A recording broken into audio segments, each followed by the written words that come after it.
Hello dear friends, तो मैं हूं आरती। संस्कृति के एसएससी के यूट्यूब चैनल पे आप सभी का फिर से स्वागत है। आज हम फिर डिस्कस करेंगे आज के सारे इंपॉर्टेंट आर्टिकल्स, करंट अफेयर्स में जो भी चर्चित मुद्दे होंगे उनको हम वन बाय वन कवर करेंगे। राष्ट्रीय होंगी कुछ न्यूज, अंतर्राष्ट्रीय होंगी, खेल से संबंधित होंगी कुछ, यहाँ पे किसी व्यक्ति से संबंधित भी होंगी। कोई व्यक्ति बहुत चर्चा में रहा है उसको भी हम देखेंगे, ठीक है। तो सारी न्यूज़ हमारे लिए बहुत ज़रूरी हैं, सबको जो है बहुत ध्यान से सुनना है, क्योंकि आपके एग्जाम्स में कब कहाँ पर क्या पूछा जाएगा नो वन नोस, ठीक है। तो पहला देखो आर्टिकल हमारा क्या लिखा हुआ है। पहला आर्टिकल हमारा है शास्त्रीय संगीतकार जो है घनवेनोथन, नाम याद रहेगा ना।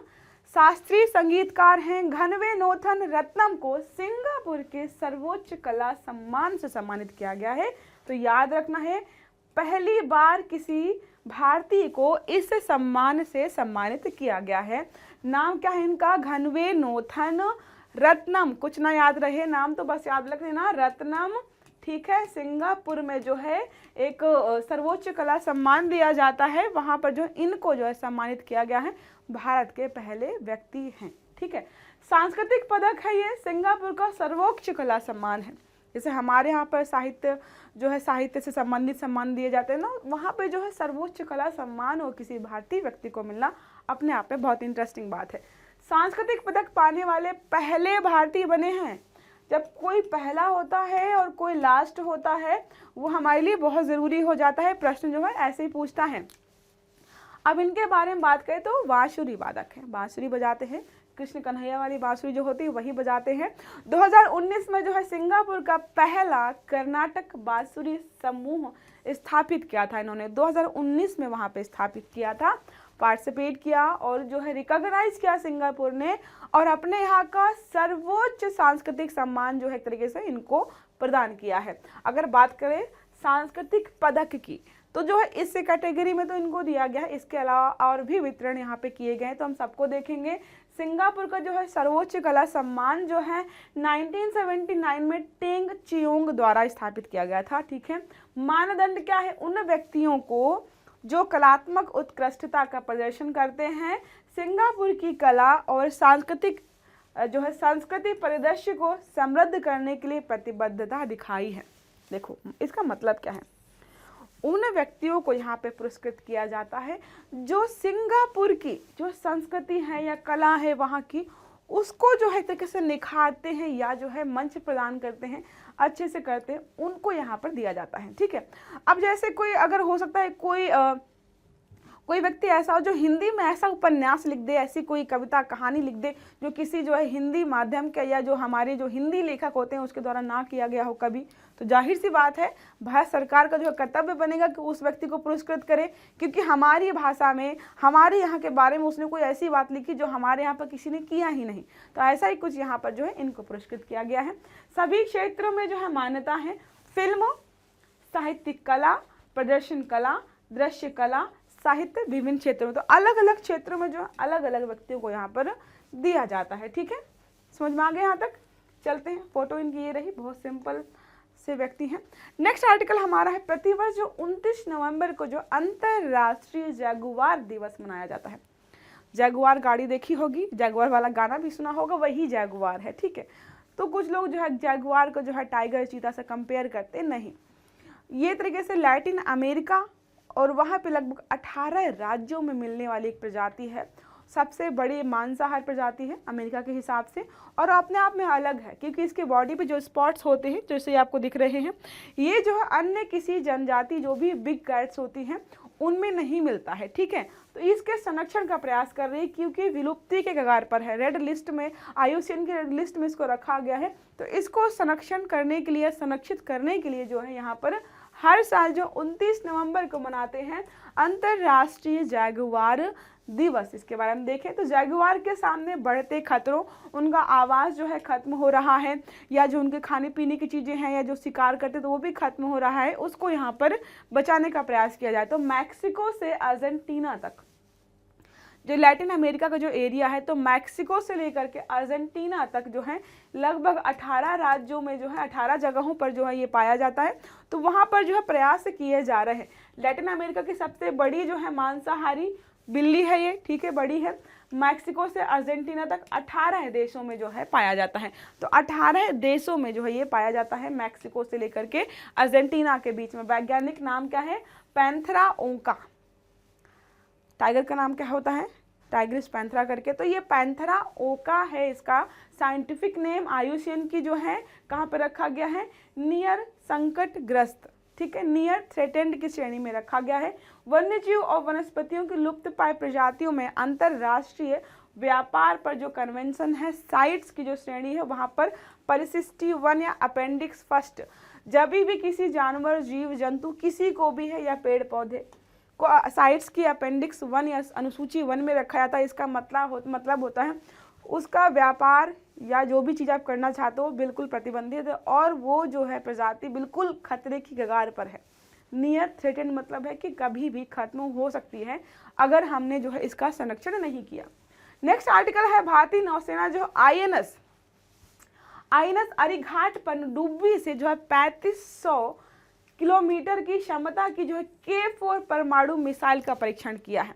तो K4 परमाणु मिसाइल का परीक्षण किया है। इसके पहले हम जो है K15 का ऑलरेडी परीक्षण कर चुके हैं और जो है आपको मुझे कमेंट करके बताना है कि वो हमारी किस पनडुब्बी में है, ठीक है। K15 जो है हमारे किस पनडुब्बी में है। तो यहाँ पर जो है भारतीय नौसेना ने आईएनएस अरिघाट पनडुब्बी, देखो जब भी ऐसी कोई हमारी परमाणु मिसाइल्स वगैरह होती हैं जो, तो उनको ना किसी पनडुब्बी, बड़ी बड़ी अरिहंत पनडुब्बी होगी, अरिघाट पनडुब्बी होगी और भी हमारी बहुत सारी पनडुब्बियां, उनमें जो है लैस किया जाता है।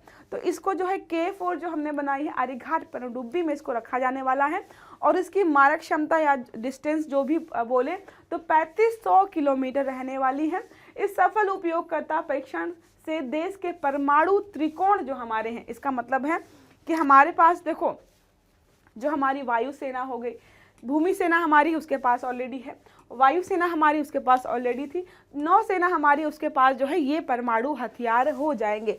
प्रक्षेपण यंत्र की बात करें किसके माध्यम से जो है इसको प्रक्षेपित किया गया है, तो बंगाल की खाड़ी में परमाणु संचालित आईएनएस अरिघाट पनडुब्बी से इसको प्रक्षेपित किया गया है। K4 मिसाइल के बारे में और बात करें तो क्या है, डीआरडीओ ने बनाया। जैसे जो भी जाता है हमारी जो भी ऐसी मिसाइल्स वगैरह होती हैं वो डीआरडीओ के द्वारा ही बनाई जाती हैं। कभी कभी होता है कि डीआरडीओ किसी जो है निजी संस्थान की मदद से बना रहा होता है, ठीक है, ये याद रखना है। दूसरी बैलिस्टिक मिसाइल है ये, पहली अब मैं आपको बता दिया K15 है, तो पहली SLBM, ठीक है। तो पहली SLBM जो हमारी सबमरीन लॉन्च्ड बैलिस्टिक मिसाइल इसको बोलते हैं, वो हमारी K15 है। K15 की मारक क्षमता मात्र जो है 750 किलोमीटर थी। अब देखो K15 को हमने जो है 3500 किलोमीटर की मारक क्षमता के साथ इसको लॉन्च किया है। या तो समझ में आया, K15 जो है अरिघाट में रखने वाले हैं, ठीक है। पनडुब्बी जो हमारी अरिघाट है उसमें ही शायद लॉन्च होगी और जो है मारक क्षमता जो है 3500 किलोमीटर है। ओके, डीआरडीओ ने बनाया है इसको। नेक्स्ट आर्टिकल हमारा है, भारत सरकार ने केंद्रीय योजना एक राष्ट्र एक सदस्यता, जिसको है वन नेशन वन सब्सक्रिप्शन आप बोल रहे हो, उसका वो यहाँ पे इनॉग्रेशन या लॉन्च किया। ये क्या होता है, अभी क्या है, कोई कॉलेज है, कोई स्कूल है, उसकी पहुँच नहीं है किसी अच्छे खासे स्टडी मटेरियल पर, तो सारे स्कूल का जो है तरीके से सारे स्कूल की पहुंच हो अच्छी किताबों तक, अच्छे मटेरियल तक, अच्छे स्टडी मटेरियल तक, उसको यहाँ पे लागू करने के लिए या फिर आगे बढ़ाने के लिए इसको यहाँ पे स्टार्ट किया गया है। देश में छात्र हो या फिर शिक्षक हो या फिर कोई शोधकर्ता हो, वैज्ञानिक हो, एक मंच के तहत विद्वानों की है पत्रिकाओं तक पहुँच। अब कोई बहुत बड़ी कोई महंगी किताब है, ठीक है, पता चलता है कि वो जो है सिर्फ कुछ ही लोगों को मिल पा रही है, किसी स्टूडेंट को पढ़नी है, किसी टीचर को पढ़नी है या फिर कोई वैज्ञानिक है, शोध करता है, उसको मिल ही नहीं पा रही। तो उस तक पहुंच बढ़ाने के लिए जो है वन नेशन वन सब्सक्रिप्शन, जैसे हमारा नेटफ्लिक्स का सब्सक्रिप्शन होता है, नेटफ्लिक्स सब्सक्रिप्शन आपने लिया या फिर जो है प्राइम का सब्सक्रिप्शन लिया, उसमें जितनी भी मूवीज़ होंगी, चाहे राष्ट्रीय हो, अंतर्राष्ट्रीय हो, बॉलीवुड, टॉलीवुड, हॉलीवुड, सब यहाँ पे मिल जाएंगे ना। वैसे इन्होंने यहाँ पे कर रखा है कि जितनी भी किताबें हैं, जो जैसी भी किताबें सारी सबको मिलेंगी, ठीक है। ओके, फिर क्या है, मंत्रालय, केंद्रीय शिक्षा मंत्रालय ने यहाँ पे उच्च शिक्षा विभाग के द्वारा लॉन्च किया गया है। अवधि है 3 वर्ष, 1 जनवरी 2025 से 31 दिसंबर 2027 तक। यहाँ पर बजट है 6000 करोड़। इस चीज़ को करने के लिए पैसे तो चाहिए ही होंगे ना। कई बार होता है कि कोई स्कूल है, कॉलेज है, शिक्षक है, स्टूडेंट है, उसको तो मिल पा रही चीज़ें, उसके पास पैसे हैं, लेकिन सबके पास जो है पैसे नहीं होते हैं। तो यहाँ पर जो सरकार पैसे लगा रही है कि सबको जो है इस तक पहुँच बनाई जा सके। योजना के तहत पात्र संस्थान कौन कौन से होंगे? केंद्र या राज्य सरकार के प्रबंधन के तहत सभी उच्च शिक्षण संस्थान, चाहे वो राज्य का हो या सेंटर का हो, जो भी उच्च प्रशिक्षण संस्थान है वो केंद्र सरकार के अनुसंधान एवं विकास संस्थान, जो भी रिसर्च एंड डेवलपमेंट इंस्टीट्यूट्स हैं, चाहे राज्य सरकार के हो चाहे केंद्र सरकार के हो, उन सबको या सबकी यहाँ पर पहुँच होगी। समीक्षा संस्था कौन यहाँ पर होने वाली है? अनुसंधान जो है नेशनल रिसर्च फाउंडेशन ANRF जिसको शॉर्ट में बोलते हैं, द्वारा योजना के उपयोग तथा संस्थानों के भारतीय लेखकों के प्रकाशकों की समीक्षा यहाँ पे होगी। तो वहाँ पे अब कौन सी किताब वहाँ पे होगी, कौन सी किताब नहीं होगी, इसका निर्णय कौन लेगा? हजारों लाखों किताबें हैं, सब तो वहाँ नहीं रख सकते हैं ना। तो इस समीक्षा की जाएगी इस संस्थान के द्वारा, ANRF जिसको बोला शॉर्ट फॉर्म में हमने, वो देखेगी या वो डिसाइड करेगी कौन सी बुक या कौन सी पुस्तक वहाँ पर रहने वाली है। ठीक है, अगला आर्टिकल हमारा है सैरेक्स 24 समुद्री अभ्यास। हमने कल पढ़ा था सीमेक्स, ठीक है, आज हम पढ़ रहे हैं सैरेक्स। सीमेक्स याद है? जिसको भी सीमेक्स याद है क्या था, किसके साथ, आप मुझे बस कमेंट करके बताइए कि सीमेक्स जो है अभ्यास हमने मैम जो है भारत और इस देश के बीच हुआ था। ठीक है, आप मुझे कमेंट करके बताइएगा। तो हम बात करें आज सैरेक्स के बारे में। ठीक है, भारतीय तटरक्षक बल, जैसे ही तटरक्षक बल आए समझ लो समुद्री अभ्यास है, समुद्री सीमा में जो समुद्र में खोज के लिए होगा या समुद्र में सुरक्षा के लिए होगा, इन्हीं मुद्दों को लेकर चलता है। ठीक है, तो समुद्री तटरक्षक बल हमारा जो है सैरेक्स 24 समुद्री अभ्यास है। जैसा बताया आपको, आयोजन है 28 से 29 नवंबर को कोच्चि में किया गया है। ठीक है, क्षेत्रीय सहयोग के माध्यम से जो भी हमारा एरिया रीजनल है, मतलब हमारे आसपास के जो पड़ोसी देश हैं, उनके सहयोग के माध्यम से हम क्या करना चाहते हैं? खोज करना चाहते हैं समुद्र में, उसके साथ जो है बचाव क्षमताओं को बढ़ाना चाहते हैं। आपको मैंने बताया था कुछ दिन पहले, बचाव क्षमताएं मतलब ये नहीं है कि किसी से लड़ाई हो रही, कोई किसी देश ने हमला कर दिया वहाँ बचाना है, वैसे बचाव नहीं। यहाँ पर है जो है सुनामी आ गई, तूफान आ गया, चक्रवात आ गया, या फिर कोई भी प्राकृतिक घटना हो गई समुद्र के इलाके में या फिर उसके आसपास के इलाके में, तो उसमें जो है बचाव कार्य, बचाव राहत कार्य किए जाएं, उसके लिए इसको यहाँ पर स्टार्ट किया गया है या फिर जो है प्रमोट किया जा रहा है। ठीक है, आकस्मिकताओं के दौरान सहायता प्रदान करने, जैसा आपको बताया कभी भी चक्रवात आएगा, तूफान आएगा, हमें कहाँ पता है कि कब कौन सा चक्रवात आएगा, कौन सा तूफान आएगा, उनसे सुरक्षा या बचाव के लिए। ठीक है, अब बात करें अगर हम भारतीय तटरक्षक बल की स्थापना कब हुई थी? 1 फरवरी 1977 को हुई है। केंद्रीय रक्षा मंत्रालय के अंतर्गत जो है ये काम करता है। ठीक है, देखो ये है इंडियन कोस्ट गार्ड जो है, यहाँ पे जो है जो लाइफ गार्ड्स होते हैं, लाइफ गार्ड है। ठीक है, लाइफ बॉय नहीं है, लाइफ बॉय भी बोल सकते हो आप, लाइफ गार्ड भी बोल सकते हो। जो जैसे आप कभी बीच वगैरह पे घूमने जाते हो तो वहाँ पे कुछ लोग जो है यूनिफॉर्म में रहते हैं कि कभी कोई कैजुअलिटी हो जाए तो उस बच्चा हो जाए या कोई भी महिला है पुरुष है पानी में चले या तैरना ना जानते हो, कोई घटना होने वाली हो, तो उनको सुरक्षा या सुरक्षित रखने के लिए सारी जगह पर जो है लाइफ गार्ड्स यहाँ पर रखे जाएंगे। ठीक है, तो इसी में और भी चीज़ें ऐड की गई हैं। आदर्श वाक्य क्या? वयम रक्षामः, वयम रक्षामा मतलब रक्षा से संबंधित इसका स्लोगन है या फिर जो आदर्श वाक्य को लेकर चल रहे हैं। मुख्यालय जो है नई दिल्ली में है और भी यहाँ पर जो है मुख्यालय है। पांच जो है क्षेत्रीय कमांड सेंटर हैं, रीजनल कमांड सेंटर्स भी इनके हैं। मुख्यालय याद रखिएगा कहाँ पर है? मुख्यालय नई दिल्ली में लगेगा। कोस्टल जो है एक तरीके से समुद्री सीमा से संबंधित कोई यहाँ पे संस्थान है और मुख्यालय जो है नई दिल्ली में। ज़्यादातर संस्थानों के मुख्यालय नई दिल्ली में होते हैं क्योंकि हमारी राजधानी जो है नई दिल्ली में है। लेकिन जो है रीजनल कहाँ कहाँ मिलेंगे, अगर आपसे पूछा भी जाए कि वहाँ पे ऑप्शंस दिए हों तो थोड़ा दिमाग लगाएंगे। ठीक है, जो यहाँ पे क्या है तटरक्षा से संबंधित है, तो ऐसे ही एरिया यहाँ पे होंगे जो समुद्र के किनारे अवस्थित होंगे। देखो हमारा पहला है उत्तर पश्चिम जो कमांड हमारी कहाँ पर है? गांधीनगर, गुजरात के आसपास, वो भी कोस्टल एरिया आपका पड़ता है। पश्चिम कमांड कहाँ पर है? मुंबई, पता है तटीय इलाका है। पूर्वी कमांड कहाँ पर है? चेन्नई, वहाँ पर भी अच्छा खासा समुद्र का जो है तटीय इलाका है। उत्तर पूर्वी कमांड कहाँ पर है? कोलकाता में है। और अंडमान निकोबार आपको पता है पूरा ही द्वीपीय हमारा द्वीप वाला इलाका है। अगर इसको जो है ऐसा समझना हो, देखो यहाँ पर 4 दिशाएं हैं। पहला हमारा है उत्तर पश्चिम, तो उत्तर पश्चिम, ठीक है, यहाँ पर हमारा ये हो गया पहला। दूसरा हमारा है पश्चिम कमांड, तो दूसरा हमारा यहाँ पर हो गया। ठीक है, तीसरा हमारा है पूर्वी कमांड, तो तीसरा हमारा यहाँ पर होगा। ओके, चौथा हमारा है उत्तर पूर्वी कमान, तो चौथा हमारा यहाँ पर होगा। और पांचवा हमारा है अंडमान निकोबार, तो आपको पता ही वो द्वीपीय इलाका है पूरा।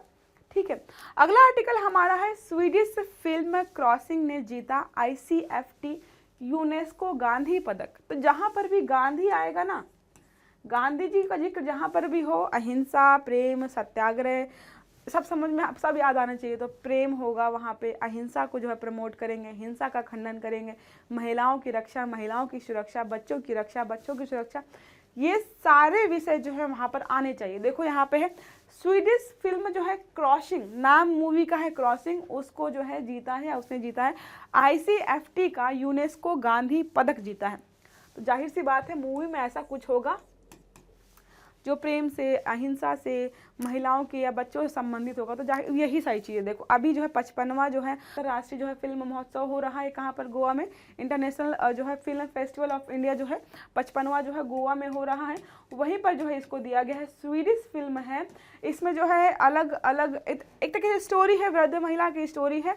वो जो है खोजने के लिए जो है एक जगह से दूसरी जगह जो है ट्रैवल करती है, अलग अलग जगहों पर जो है महिलाओं को लेकर के क्या सोच है, उनके अधिकारों को लेकर सब कुछ यहाँ पे जो है इसके माध्यम से बताया गया है। तो बहुत इंस्पायरिंग स्टोरी है और समाज को जो है एक पॉजिटिव मैसेज देती है। एनिमल जैसी मूवी नहीं है खतरनाक। रणबीर कपूर ने खुद एक्सेप्ट कर लिया कि एनिमल जैसी मूवी जो है समाज को गलत चीज़ें सिखाती है। समझ में अभी आया है जब मूवी खूब चल चुकी, पैसा कमा लिए, एक्सेप्ट कर लिया। तो ऐसी मूवी नहीं है एनिमल जैसी, ऐसी मूवी है जो समाज को कुछ अच्छी बातें सिखाती है। तो हाल ही में स्वीडिश फिल्म क्रॉसिंग ने ICFT यूनेस्को गांधी पदक जीता है। ठीक है, 55वें भारतीय अंतर्राष्ट्रीय जो है फिल्म महोत्सव जो गोवा में हो रहे हैं वहाँ पर दिया गया है। फिल्म में क्या है, जो शांति, अहिंसा, मानवाधिकारों के प्रचार के मूल्यों को दर्शाती है। जैसे आपको बताया था, जब गांधी जी आएंगे तो वहाँ पे क्या होगा, शांति, अहिंसा, परोपकार होगा, सब वहाँ पे है, हृदय परिवर्तन। ठीक है, क्रॉसिंग फिल्म के बारे में निर्माता है लेवॉन अकिन, कभी कभी होता भी निर्माता कौन है पूछ ले। स्वीडिश फिल्म है तो पता चल रहा है। ICFT यूनेस्को गांधी पुरस्कार जो पदक जो दिया गया है 46वें भारत अंतर्राष्ट्रीय फिल्म महोत्सव के दौरान 2015 में शुरू किया गया था। इसको देखो 55वां जो अवार्ड हो रहा है वो जो है गोवा में हो रहा है, लेकिन जो ये पदक दिया गया है ये जो है 46वें नंबर पर। ठीक है, 2015 में इसको शुरू किया गया था। भारत जो अंतर्राष्ट्रीय फिल्म महोत्सव के बारे में बात करें जो वहाँ पर हो रहा है, 1952 में इसकी शुरुआत की गई थी। प्रत्येक वर्ष इसका आयोजन होता है गोवा में, जो है 2000 से 8 से लगातार वहीं पर हो रहा है। 2024 में जो है 55वां संस्करण है, फिर से अब 20 से 28 नवंबर के बीच गोवा में ही हो रहा है। अगला आर्टिकल है हमारा एकलव्य। एकलव्य की स्टोरी सबने सुनी होगी, गुरु को अपना अंगूठा काट के दिया था उन्होंने, तो वही है Eklavya online digital platform. Eklavya से क्या याद आता है, सीखना। एक ऐसा जो है स्कूल, एकलव्य के नाम से बहुत सारे स्कूल भी चलते हैं। तो यहाँ पर भी एक इंस्टीट्यूट ही स्थापित किया जा रहा है जो लोगों को नहीं, कुछ हमारे कर्मी हैं, जो हमारे जो है सरकारी अधिकारी हैं, सैनिक, उनको वहाँ पे सिखाने का, यहाँ पे कुछ चीज़ों को नई नई सिखाने का प्रयास किया जाएगा। देखो लिखा क्या है, भारतीय सेना ने अधिकारियों के प्रशिक्षण के लिए, तो अधिकारियों के प्रशिक्षण के लिए इसको स्टार्ट किया है। ठीक है, एकलव्य ऑनलाइन डिजिटल प्लेटफॉर्म का शुभारंभ किया। तो याद रखना है आपको कि जो हमारे अधिकारी हैं भारतीय सेना के, जो भारतीय सेना ने अधिकारियों के प्रशिक्षण के लिए इसको स्टार्ट किया है। एकलव्य प्लेटफॉर्म की बात करें तो भास्कराचार्य राष्ट्रीय अंतरिक्ष अनुप्रयोग एवं भू सूचना विज्ञान संस्थान द्वारा इसको विकसित किया गया है। अब कोई प्लेटफॉर्म है उसको डेवलप करने के लिए किसी संस्थान ने तो काम किया होगा, तो याद रखना है भास्कराचार्य राष्ट्रीय अंतरिक्ष अनुप्रयोग एवं भू सूचना विज्ञान संस्थान ने इसको जो है तैयार किया है। अधिकारियों को एक साथ कई पाठ्यक्रमों के लिए पंजीकरण करने की अनुमति है। विभिन्न पत्रिकाएं मतलब पुस्तकें, शोध पत्र, जो रिसर्च पेपर्स होते हैं, लेख, जो भी कुछ लिखा गया किसी विषय में, एक ही विंडो के अंतर्गत अपलोड होगा।